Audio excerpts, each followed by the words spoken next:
Assalamualaikum warahmatullahi wabarakatuh. Sahabat beriman, bertemu lagi di channel Pak Ali Sanggau. Semoga sahabat beriman dalam keadaan sehat walafiat dan selalu dalam lindungan Allah Subhanahu wa Ta'ala. Amin. Pada video kali ini akan mengisahkan tentang seorang sahabat Nabi yang bernama Abu Dzar Al-Ghifari radhiyallahu anhu. Sebelum lanjut menonton video ini, alangkah baiknya jika sahabat beriman memencet tombol subscribe dan like di bawah ini. Abu Dzar Al-Ghifari radhiyallahu anhu, tokoh gerakan hidup sederhana. Ia datang ke Makkah sambil terhuyung-huyung, namun sinar matanya bersinar bahagia. Memang, sulitnya perjalanan dan teriknya matahari yang menyengat tubuhnya cukup menyakitkan. Namun tujuan yang hendak dicapainya telah meringankan penderitaan dan meniupkan semangat kegembiraan. Ia memasuki kota dengan menyamar seolah-olah hendak melakukan tawaf mengelilingi berhala-berhala di sekitar Ka'bah, atau seolah-olah musafir yang sesat dalam perjalanan, yang memerlukan istirahat dan menambah perbekalan. Padahal seandainya orang-orang Makkah tahu bahwa kedatangannya itu untuk menjumpai Nabi Muhammad SAW dan mendengarkan keterangan beliau, pastilah mereka akan membunuhnya. Ia terus melangkah sambil memasang telinga, dan setiap didengarnya orang mengatakan tentang Rasulullah, ia pun mendekat dan menyimak dengan hati-hati. Sehingga dari cerita yang tersebar di sana-sini, diperolehnya petunjuk yang dapat mengarahkannya ke kediaman Nabi Muhammad dan mempertemukannya dengan beliau. Pada suatu pagi, lelaki itu, Abu Dzar Al-Ghifari, pergi ke tempat tersebut. Didapatinya Rasulullah sedang duduk seorang diri.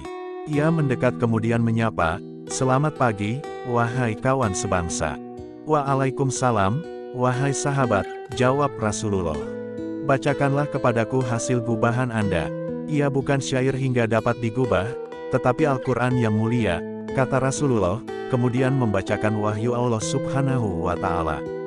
Tak berselang lama, Abu Dzar berseru, "Aku bersaksi bahwa tiada Tuhan selain Allah, dan aku bersaksi bahwa engkau adalah hamba dan utusannya." "Anda dari mana, kawan sebangsa?" tanya Rasulullah. "Dari Ghifar," jawabnya. Bibir Rasulullah menyunggingkan senyum dan wajahnya diliputi rasa kagum dan takjub. Abu Dzar juga tersenyum, karena ia mengetahui rasa terpendam di balik kekaguman Rasulullah setelah mendengar bahwa orang yang telah mengaku Islam di hadapannya secara terus terang itu adalah seorang laki-laki dari Ghifar. Ghifar adalah suatu kabilah atau suku yang tidak ada taranya dalam soal menempuh jarak. Mereka jadi contoh perbandingan dalam melakukan perjalanan yang luar biasa. Malam yang kelam dan gelap gulita tak jadi soal bagi mereka. Dan celakalah orang yang kesasar atau jatuh ke tangan kaum Ghifar di waktu malam. Rasulullah pun bersabda, "Sesungguhnya Allah memberi petunjuk kepada yang disukainya." Benar, Allah menunjuki siapa saja yang Dia kehendaki. Abu Dzar adalah salah seorang yang dikehendakinya memperoleh petunjuk. Orang yang dipilihnya akan mendapat kebaikan. Ia termasuk orang yang pertama-tama masuk Islam. Urutannya di kalangan muslimin adalah yang kelima atau keenam. Jadi ia telah memeluk agama itu di masa-masa awal, hingga keislamannya termasuk dalam barisan terdepan. Lelaki yang bernama Judub bin Junada ini termasuk seorang radikal dan revolusioner. Telah menjadi watak dan tabiatnya menentang kebatilan dimanapun ia berada.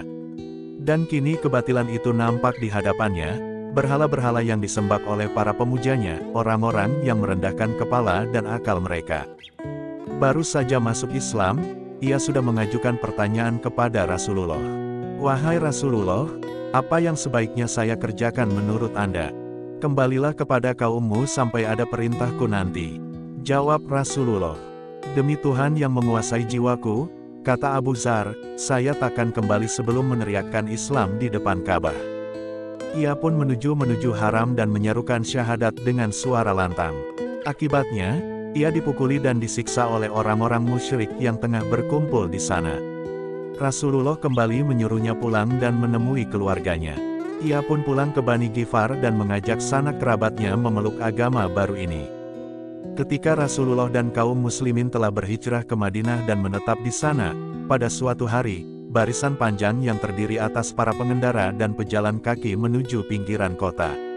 Kalau bukan karena takbir yang mereka teriakkan dengan suara bergemuruh, tentulah yang melihat akan menyangka mereka adalah pasukan tentara musyrik yang akan menyerang kota. Begitu rombongan besar itu mendekat, lalu masuk ke dalam kota dan masuk ke masjid Rasulullah, ternyata mereka tiada lain adalah kabilah Bani Ghifar.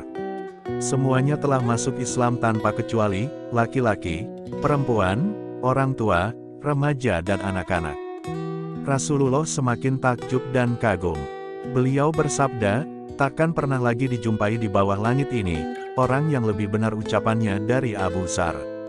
Benar batinnya, benar juga lahirnya. Benar akidahnya, benar juga ucapannya. Pada suatu ketika, Rasulullah Shallallahu Alaihi Wasallam mengajukan pertanyaan kepadanya.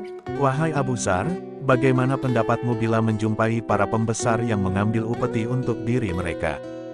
Ia menjawab, demi Allah yang telah mengutus Anda dengan kebenaran, akan saya tebas mereka dengan pedangku.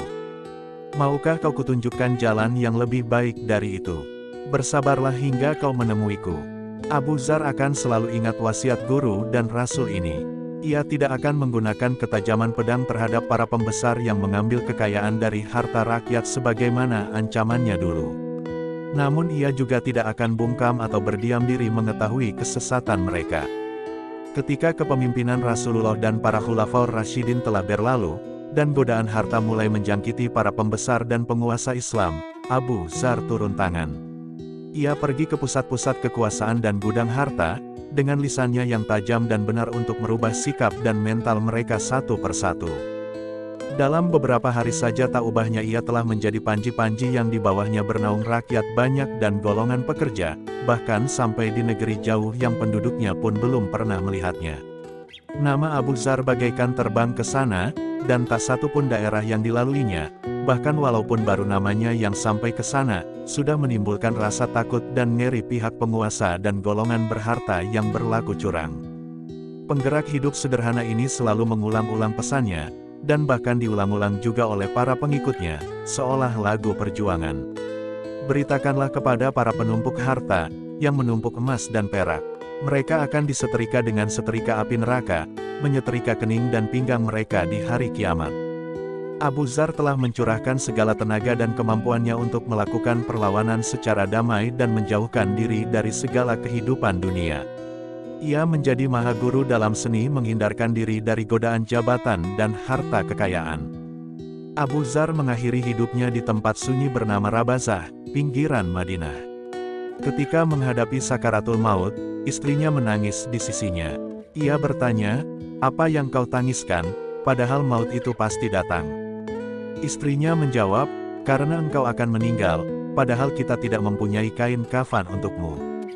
"Janganlah menangis," kata Abu Dzar, "pada suatu hari, ketika aku berada di majelis Rasulullah bersama beberapa sahabat, aku mendengar beliau bersabda, pastilah ada salah seorang di antara kalian yang akan meninggal di padang pasir liar, dan disaksikan oleh serombongan orang beriman. Semua yang ada di majelis itu sudah meninggal di kampung, di hadapan kaum muslimin. Tak ada lagi yang masih hidup selain aku. Inilah aku sekarang, menghadapi sakaratul maut di padang pasir. Maka perhatikanlah jalan itu, siapa tahu kalau rombongan orang-orang beriman itu sudah datang. Demi Allah, aku tidak bohong, dan tidak juga dibohongi." Ruhnya pun kembali ke hadirat ilahi. Dan benarlah, ada rombongan kaum muslimin yang lewat yang dipimpin oleh Abdullah bin Mas'ud.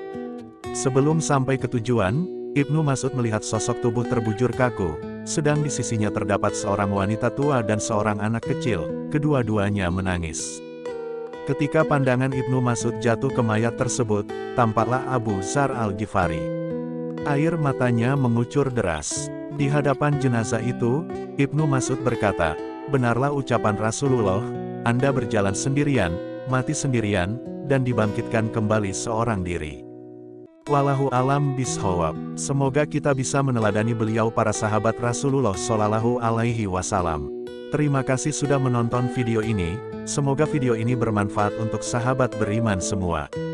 Assalamualaikum warahmatullahi wabarakatuh.